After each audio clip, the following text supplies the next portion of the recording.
It's a bloodletting in Syria. Civilians facing tanks. There is every indication that the dictatorship is moving to crush once and for all the 11-month-old rebellion. This is Homs, a city of 1.7 million people, a little bit more than Philadelphia. It's under siege by tanks and artillery for a fifth day in a row.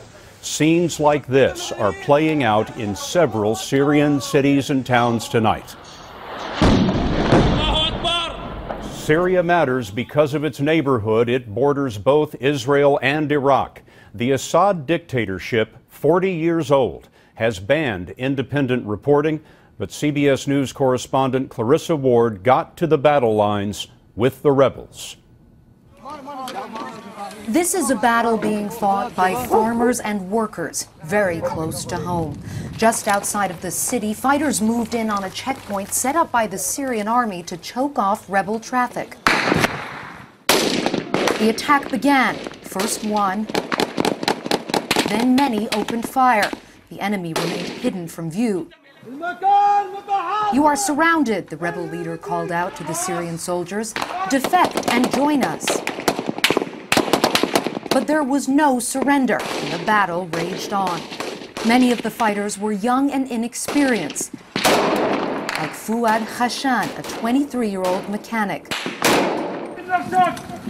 "Charge, charge," the men continued to shout. "God is great." They lobbed grenades at the enemy, but the bullets kept coming. Moments later, Khashan was hit.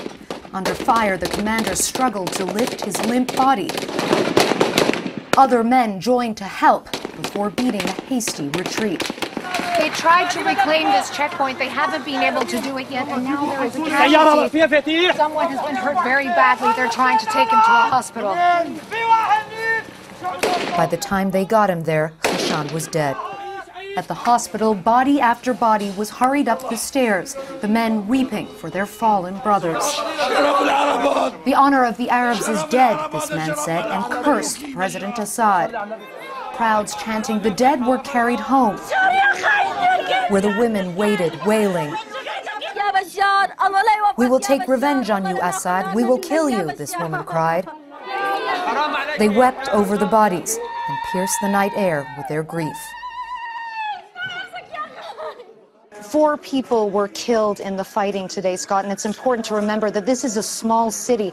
Everyone living on this street was either a relative of or knew or grew up with one of the men who died. You can hear them now. They're chanting the Quran. They'll be here all night doing that. And I think what we saw today really illustrates that this is a community, indeed, this is a country that is being devastated by this war. Clarissa, those men that we saw in your story are lightly armed and poorly trained. What are they up against? It's simply no match, Scott. They're fighting with Kalashnikovs. They have no military training. They are not particularly physically fit. They're up against a pretty sophisticated army that has artillery, that has tanks. And of course, their greatest fear here on the ground is that soon the Syrian army will begin to use its air power as well. Why are they fighting against those odds?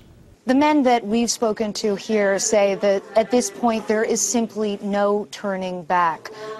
Too much damage has been done, too much blood has been shed, and they have been living under this repression for 40 years now. They are really saying enough is enough. We want to be able to speak our minds with freedom, and we want to be able to choose our own government. We want a democracy, and we are willing to die to get there.